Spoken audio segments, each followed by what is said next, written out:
Hello and welcome to BharatShakti.in. I'm Brigadier Chatterjee. We're going to continue with our Neighborhood Watch series today. We've already talked about Bangladesh, we've also covered Vietnam, and today we're going to be talking about Indonesia.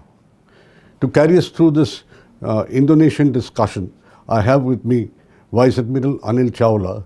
He's been the FOC in Sea, Southern Naval Command, and he's also been our Defense Attaché to Indonesia. Welcome to Bharat Shakti, Admiral. Thank you very much, Brigadier Chatterjee. It's a pleasure to be here once again. Well, nice to have you with us. And well, to start with, India and Indonesia, I would say, are one of the bigger naval powers in the Southeast Asian region, in Indo-Pacific as such, you might say. Now, if you could just explain to us the strategic location of Indonesia and vis-a-vis Malacca Strait also, and how does Indonesia become so important in our, let's say, entire scheme of things in the Indo-Pacific? I think if one country can be said to have, because a lot of countries we say are strategically located, but I think one country which really has a preeminent strategic location is Indonesia. It runs almost 3,100 miles from east to west, about 1,100 miles from north to south, right across the equator, and is actually the umbilical cord that joins the Indian Ocean to the Pacific Ocean. And its strategic importance, the geostrategic importance, really stems from the fact that all the major straits, each one of them, that connects the Indian Ocean to the Pacific Ocean, has to pass through Indonesia, either on both sides or on one side. So, if you see the busiest of them, that is Malacca Strait. The next busiest, which is the Sunda Strait. The Malacca Strait is between Philippines, Singapore and Indonesia. If you see the Sunda Strait, it is purely between Sumatra and Java, the two biggest islands of Indonesia. If you see the Ombar Wetar Strait, the Lombok Strait, they are all between Indonesia. The Ombai Wetar is of course between the easternmost provinces of Indonesia and Australia, and of course East Timor is also there. But essentially this is the geostrategic importance, and besides being so located right on the equator, it also has a huge amount of natural resources, principally coal. It had a lot of natural gas which is now depleting, but new reserves are expected to be found. Palm oil, across the world, Indonesia is the largest exporter. We have timber and many other natural products that come from Indonesia, and it is also the third most populous nation in Asia after India and China. So indeed its geostrategic importance cannot be overstated. We keep hearing about Malacca Strait. We haven't heard so much about the other straits. How is it that Malacca Strait is a little more important perhaps? It's basically location, because finally shipping follows the shortest route. That is one. The second is that the shipping routes will converge where there are hinterlands and ports that connect to the hinterlands. So which means that, for example, you can't make a port on an isolated island because there is no hinterland to support it. It is not economical. But in the case of the Malacca Strait, there are a number of ports, principally there being Singapore. And Singapore is the principal transshipment port in the world. It is also connected by land, even though it's an island, to Malaysia and the rest of Southeast Asia. But the importance of the shipping routes and Malacca Strait is that most of the shipping lanes converge on Malacca Strait, and it is the shortest route between the Atlantic, between Europe, between Africa, between the Middle East and China, Japan, Southeast Asia on the other side, as also if you want to send goods from Europe to America, to the west coast. So this is the shortest route, so all shipping lanes converge there, and essentially you have a very number of almost I would say 8 of the 10 biggest ports in the world lie along this, Singapore, and 7 in China today. So that is the reason why it is so important, because it has the highest volume of traffic of any strait in the world. All right, let's switch to our relationship, Indian relationship with Indonesia. We have a lot of common culturally perhaps, and there have been ups and downs in the relationship. How do you see it now really? How's the relationship? When we talk about India and Indonesia, we have a relationship that goes back millennia. Recorded interaction of more than 1,500 years, and the cultural interaction much more because we share the epics of Ramayana and Mahabharata, and we really don't know how old they are, and they are equally avid followers of Ramayana and Mahabharata. So we have a relation that goes back, I think, thousands of years. Now we were very close. India was actually instrumental in orchestrating the conference for the independence of Indonesia under Pandit Jawaharlal Nehru in 1946, even before we got independence. After we became independent, and we in fact pushed for Indonesia's independence, and Indonesia became independent a few years later, all the initial help was given by India to Indonesia. You will be surprised to learn that the Indonesian Air Force was set up by the Indian Air Force entirely. We were the principal arms supplier to Indonesia in the first few years after the independence. We had very close cultural and people-to-people ties, and I think the peak of our relationship was the Bandung Conference in 1954, if I am not wrong, when we reached the apex of our friendship. Unfortunately, after that, relations deteriorated, and I don't have the time to go into the reasons, but the fact is that once Sukarno was finally removed from power by previous President Suharto in a military coup actually, and then he ruled for 30 years, President Suharto turned more towards the west. So actually I was present in Indonesia in 98 when our relationships again revived after the fall of President Suharto and the restoration of democracy in Indonesia. And after that, once again we have come very close. Both are democratic countries, both share a common cultural and civilizational heritage. We have very good people-to-people relationship.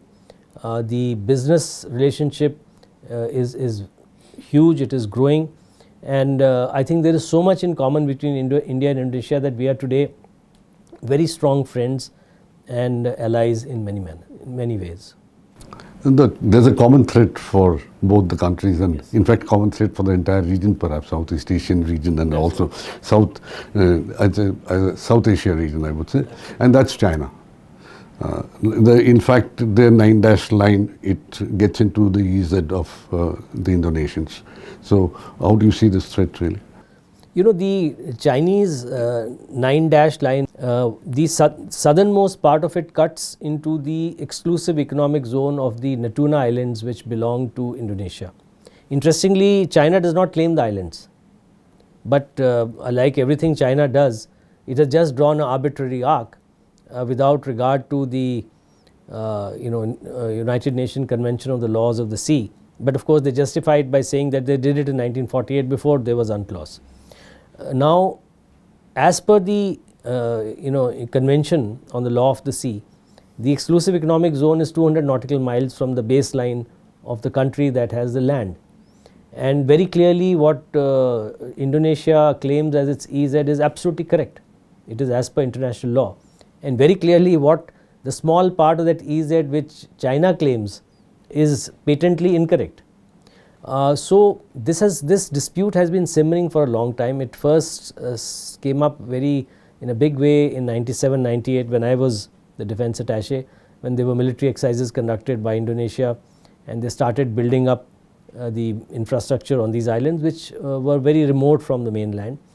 Thereafter the dispute has been simmering, and China has resorted to sending its coast guard ships and even naval ships to the area, and its maritime militia and its fishing boats in infringement of the sovereign rights of Indonesia. And this led to a major clash in 2020, after which even the current president actually sailed on a warship and landed in the Nuna Islands. So today the entire dispute has simmered down a bit, but it is very much there. Indonesia is insisting that it has nothing to negotiate. China is saying let's negotiate. Indonesia says what is there to negotiate, because it is as per international law, and we can only negotiate over whether the law is correct or not, which it is patently correct.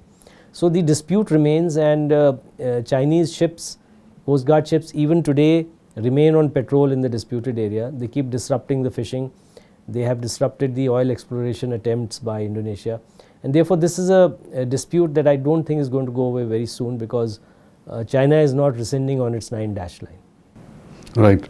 Again, so see, it's the same way actually. It's going to go on for perhaps for some time. Now, again, between India and Indonesia, let's talk about it. How is the military-to-military relationship, naval exercises that you do together? What sort of activities are we taking on? So we have a very stable military-to-military relationship. In fact, the first defense cooperation agreement between the two countries was signed when I was there in 2001. Prime Minister Vajpayee had come there. That revived our defense relations, which, as I said, had gone into cold storage after the mid-1950s because of the dip in the overall relations between the two countries. That defense cooperation agreement energized training ties, it energized maintenance by the Indian industry and the Indian Navy to their maritime forces. It energized the training of Army and Air Force personnel as well. We also started conducting our first joint patrols in 2001 between the northernmost tip of Sumatra and the southernmost island, Great Nicobar Island of India, because there was a lot of poaching and transgression going on by poachers from Indonesia in the Nicobar Island areas, which has since been resolved. So now we have institutionalized a bilateral exercise. We have institutionalized a lot of training mechanisms. Bilateral visits take place very frequently, particularly between ships of the Indian Navy. We were particularly active in the 2004 tsunami, when two Indian naval ships were the first to reach Aceh to render assistance, and Indonesia remembers that with gratitude. So I would say that the military relations are very even and stable, but I think they have a lot of potential to grow. They have still a long way to go and grow, and I think we need to take that forward.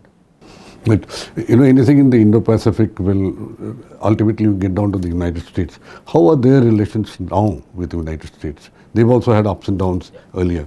And do you see this really progressing into something like Indonesia also joining the Quad as a tier 2 member perhaps in the days to come? Indonesia has very good relations with the United States. It has most of its defense equipment is from either Europe or the United States, and now quite a lot of it from Turkey as well. So the relations with the United States are stable. They do a lot of exercises with the United States Navy in particular, which have been there for a long time. There are now joint ASEAN-US exercises as well, as there are ASEAN-India exercises, the first one that was held recently. So the relationship with US is stable, is mature. The arms from the US have declined a bit since the past because of the hesitation of the United States to give them some advanced arms like the upgradation of the F-16s. But otherwise the relationship is very stable. As far as the Quad is concerned, I think that might be a bit premature. To my mind, the Indonesians are very cautious about not offending China. Because China is the largest trading partner, largest investment partner. Despite the dispute over the Nuna Islands, they are very, very cautious about not offending China in any manner. So I don't see them overtly joining the Quad as such, but I think in many of the initiatives of the Quad, such as the Indo-Pacific Maritime Domain Awareness Initiative, etc., they would definitely be key partners. And I think that way they would be coming in some way or the other, but not overtly in the Quad as I can see. Not as of now, at least. What about an assessment of the Indonesian Navy, their strengths, their weaknesses? What do they have? The Indonesian Navy is a very professional force, and they have concentrated their capabilities largely on amphibious forces, on close coast protection. So they are mainly a defensive Navy. They have got 17,508 islands, and many of them are uninhabited. So they need protection from non-state actors, etc., which are many in the areas around, particularly eastern Indonesia, the Mindanao Island near Philippines. So there are many challenges they have of covering this entire area. As I said, 3 time zones. Indonesia is 1.5 times the width of the United States. People don't realize how big that country is. So the range is huge, but they have their niche capability really is amphibious forces and forces for coastal defense. They are slowly expanding. I think they have got funding issues, so they have very limited submarine arm and they have a limited frontline navy. But I think what they have is very professional and very capable. One last question. It's about Indian defence system. We're interested in export now. Have they shown any interest for any of our equipment? Has any equipment been bought by them, or is there anything in the pipeline that you see? So as I mentioned in answer to the first question, we were one of the first defence suppliers to Indonesia after the independence. But then there's been a long break. We really restarted our attempts to sell them defence equipment after we signed the Defence Cooperation Agreement, first one. It has been updated now in 2018, in 2001. After that, a number of small defence items such as cartridges, defence equipment such as bulletproof jackets and stuff like that has been sold by Indian companies to Indonesia. Lately, we have had a breakthrough. Two 40mm guns have been sold to the Indonesian Navy, which have been fitted on two of their ships. I think they are quite happy with them, and there are negotiations going on for a larger number. So I think that would be a good breakthrough. We have also been in discussions to sell the BrahMos system to them. Thus far it is not really fructified.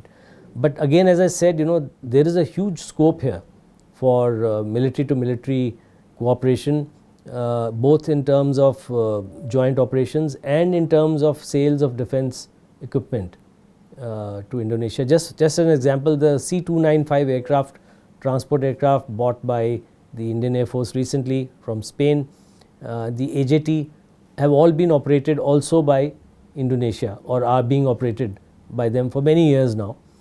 So I think there is a lot of scope for both sides to collaborate in a mutually beneficial manner, and I'm sure that will happen as the years go on. Right, thank you so much, Admiral. Thanks for joining us on BharatShakti.in. Welcome, it was my pleasure. Thank you. And thank you, viewers. Thanks for tuning into BharatShakti.in. Do tune in like this now and then, and you will find such interesting stories. Thank you.